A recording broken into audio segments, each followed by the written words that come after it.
कुछ देने वाला ही पाने के योग्य है। भिक्षाम देहि। आचार्य आज एकांकी भिक्षाटन कर रहे थे। उनके साथ दूसरा कोई नहीं था। गौर वर्ण, सुदृढ़ सुपुष्ट, दीर्घ यष्टि, मुंडित मस्तक, गैरिक परिधान देखने वाले के मन में पवित्रतापूर्ण सम्मोहन उत्पन्न करते थे। उनकी आंखें प्रकाश वृष्टि करती थी।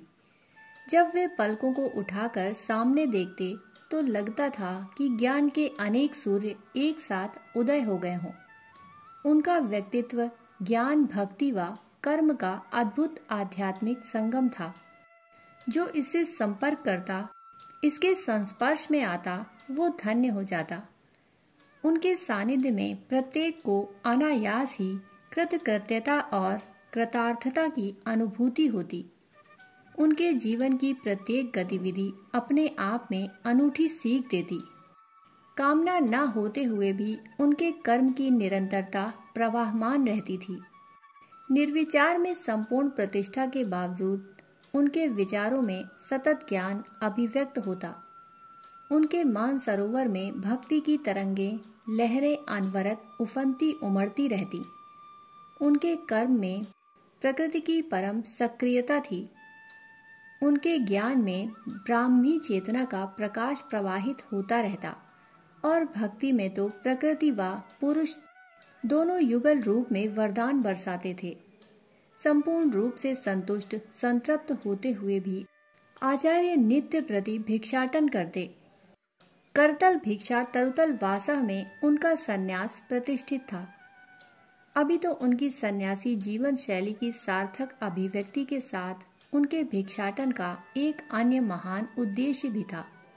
आचार्य शंकर इन दिनों संपूर्ण देश में विचार क्रांति का प्रवर्तन कर रहे थे। इसलिए उन्होंने प्रस्थान त्रयी के ज्ञानपूर्ण अद्वैत भाष्य के साथ अनेकों अन्य मौलिक ग्रंथों की रचना भी की। उनके द्वारा रचित ग्रंथों में विवेक चूड़ामणि शिष्यों, साधकों व जिज्ञासुओं में विशेष लोकप्रिय हो रही थी। स्थान स्थान पर लोग इसकी चर्चा, व्याख्या व विवेचना करते रहते। उनके इस मनोरम ग्रंथ में उनका जीवन दर्शन प्रकाशित होता था। सरल सरस कवित्व में कहा गया यह ग्रंथ जिज्ञासु जनों का मार्गदर्शन करता।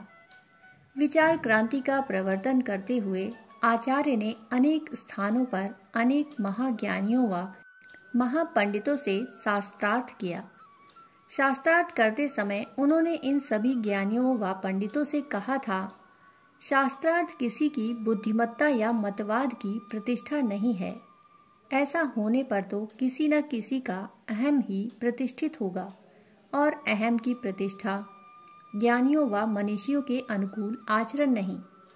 शास्त्रार्थ तो युगानुकूल विचार की, युग दर्शन की खोज है, जिसे पक्ष विपक्ष को मिलकर के खोजना है। शास्त्रार्थ का उद्देश्य औचित्य को प्रतिष्ठा देना है व अनौचित्य को बहिष्कृत करना। शास्त्रार्थ किसी की जय पराजय के लिए नहीं, बल्कि युग दर्शन के अनुसंधान के लिए होता है। परम ज्ञानी आचार्य के द्वारा कहे गए इस सत्य को अनेकों ने माना और वे सभी उनके शिष्य हो गए। कई स्थानों पर अद्वैत वेदांत को लेकर, इसके औचित्य व इसकी व्यवहारिकता को लेकर प्रश्न भी उठे, जिनका सहजता से उत्तर देते हुए उन्होंने कहा, अद्वैत वेदांत परम एकत्व का अनुसंधान व अनुभूति है। सारी समस्याएं इसलिए हैं क्योंकि हम सभी अपने पारिवारिक व सामाजिक जीवन में भेद अलगाव अनुभव करते हैं। वैर, वैमनस्व, विद्वेष, हिंसा, क्रूरता इसी कारण है। कोई कभी अपने को चोट नहीं पहुंचाता। अपने अस्तित्व को तो वह प्रेम करता है, उसका ध्यान भी भरपूर रखता है, परंतु दूसरे को चोट पहुंचाते समय मनुष्य को कष्ट व पीड़ा की अनुभूति नहीं होती। अगर व्यक्ति को एकत्व की, अपनत्व की यह अनुभूति पारिवारिक, सामाजिक, राष्ट्रीय व सृष्टि तथा समष्टि के स्तर पर होने लगे तो फिर मानव जीवन में घृणा, वैर, विद्वेष तथा हिंसा के लिए कोई स्थान न रह जाएगा। आचार्य के इस युग दर्शन को हिमालय से सागर पर्यंत सराहा जा रहा था। अब उनकी अभीप्सा थी कि इस ज्ञान क्रांति के केंद्र देश में बने। इसके लिए प्राथमिक 4 स्थानों का चयन भी उन्होंने कर लिया था। देश के पूर्व में जगन्नाथपुरी, पश्चिम में द्वारिका, उत्तर में बद्रिकाश्रम एवं दक्षिण में श्रृंगेरी। इन स्थानों पर ज्ञान क्रांति के केंद्र स्थापित करने के लिए समस्या मात्र धन की थी, इसलिए वे देश भर में भिक्षाटन के लिए निकले थे। देश के राजन्य वर्ग व श्रेष्ठी संवर्ग ने उनसे अनेकों बार कहा, हे यतिवर, आप हमें आदेश दें, हम धन की कोई कमी नहीं पड़ने देंगे। परंतु आचार्य ने उनके इस प्रस्ताव को विनम्रता पूर्वक अस्वीकार कर दिया। प्रस्ताव देने वालों को उन्होंने जन सहभागिता या जन भागीदारी का महत्व बताया। उन्होंने कहा, यदि ज्ञान जन के लिए हो तो धन भी जन का ही होना चाहिए। जन भागीदारी से जो कार्य किए जाते हैं, जन उन कार्यों को महत्व भी देता है। फिर सबके द्वार पहुंचने से ज्ञान का सहज वितरण होगा और जन सहयोग भी प्राप्त होगा। अपने इसी प्रयास से वे पद यात्रा करते हुए एक गांव में पहुंचे। बड़ा साधारण सा गांव था। इसमें कोई पक्का घर नहीं था। ज्यादातर फूस की झोपड़ियां थीं। कुछ कच्चे मकान भी बने हुए थे। आचार्य का दिगंत व्यापी यश यहाँ तक सब तक पहुँच चुका था। उनके ज्ञान, उनके महान उद्देश्य से सभी अभिभूत थे।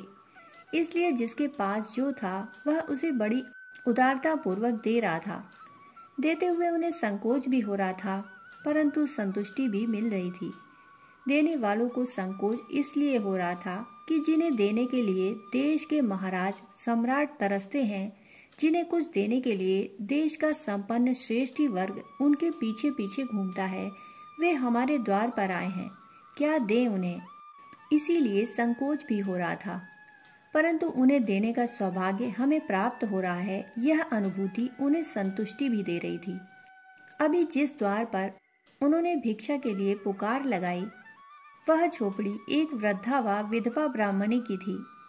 उनके पति व पुत्र दोनों का आकस्मिक निधन हो गया था। अब वे एकांकी हो चुकी थीं। वृद्धावस्था ने उनकी कमर को झुका दिया था। गरीबी इतनी थी कि उनके स्वयं के जीवन व भोजन पर नित्य संकट उपस्थित होते रहते। आचार्य द्वारा भिक्षा की याचना को सुनकर वे विकल हो उठी, क्योंकि उदारता उनके व्यक्तित्व में सहज समाहित थी।